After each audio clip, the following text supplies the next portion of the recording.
really small number. How small would be small? A 10 to the negative fifth generally will work. Sometimes even 10 to the negative fourth will work for how small k has to be. But what we do is this.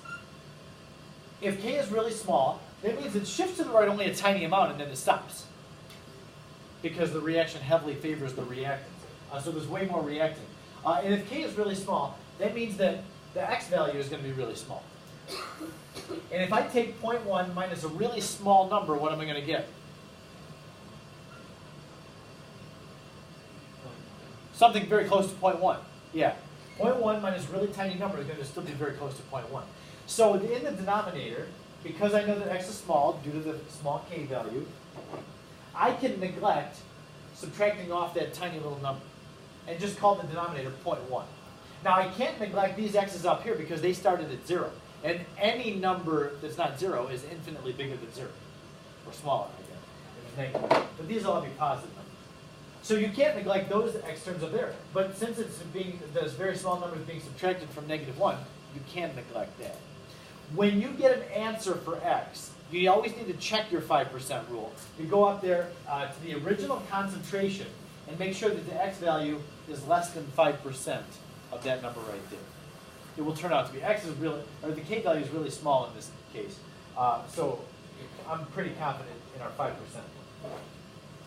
So solving, now we don't have to use the quadratic formula. That's what's nice about using the 5% rule.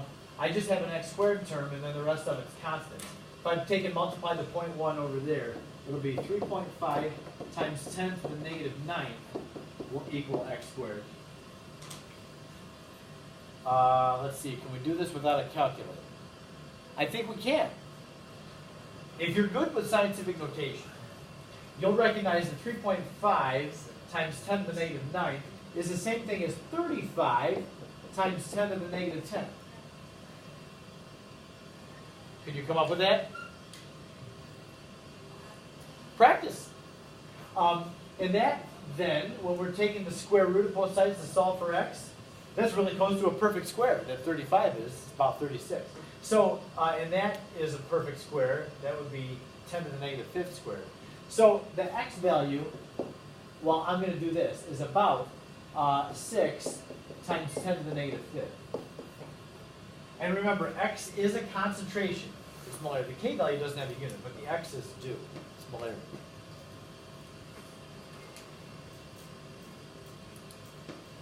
Now the question was, what was the pH of this thing? So we know now that term right there, the x value tells us the concentration of hydrogen. So we need to use the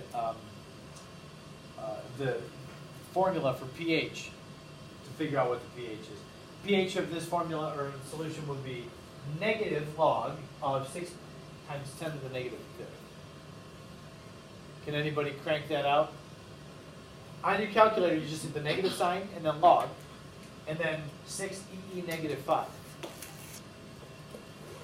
You should get 4 point something. Yell it out when you have it.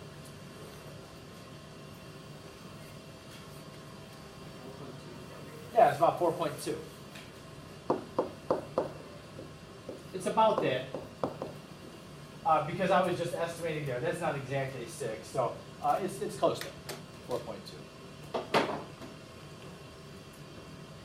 So that's the kind of work that we need to do to be able to find the pH of a weak acid solution. You got to go through that whole thing. And by the way, when we solve for x, don't forget, I forgot, we need to make sure that it's not, well, that it's less than 5% the original concentration. So you take 6 times 10 to the negative fifth, divided by 0.1, and then times 100 to make sure that that's less than 5%. And it's way less than 5%, so it's fine.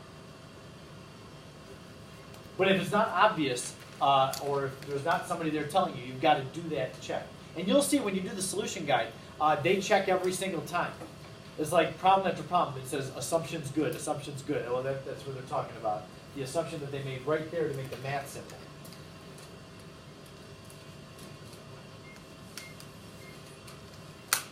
Also, I want you to notice this.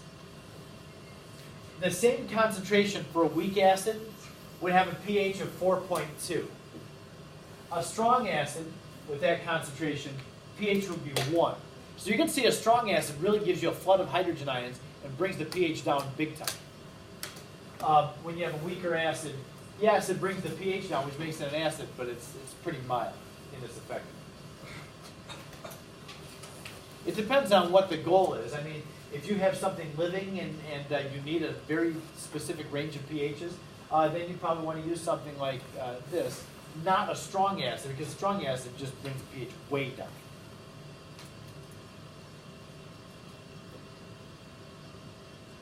Anybody have any questions about that problem solving? We'll do lots of problems like this. We come back after our quiz day on Wednesday. I do have a reading quiz for you, but we'll do a number of problems like this. Suji, got a question? Okay. Anybody got any brain function left? No, that's about gone too? All right.